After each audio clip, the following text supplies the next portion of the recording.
বলে আল্লাহ পাক রব্বুল আলামিন তার দয়ার মাধ্যমে বান্দাদের প্রতি অনুগ্রহ করে আল্লাহ পাক রব্বুল আলামিন বান্দাদের সব গুনাহকে ক্ষমা করে দিবেন।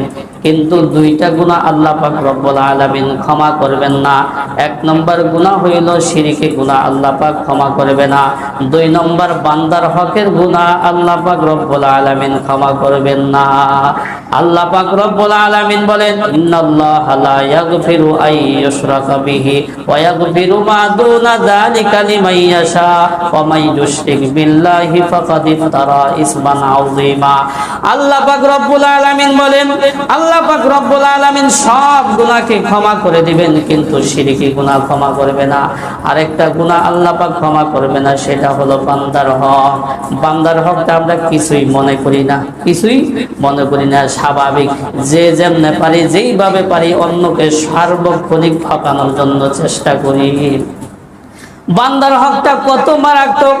আল্লাহ পাক রব্বুল আলামিন দুইটা আমল এমন রাখছে, ওই দুইটা আমল যদি কোনো ব্যক্তি সঠিকভাবে আদায় করতে পারে, তাহলে আল্লাহ পাক রব্বুল আলামিন বান্দার সব গুনাহ ক্ষমা করে দিবেন। কিন্তু বান্দার হক আল্লাহ পাক রব্বুল আলামিন ক্ষমা করবেন না।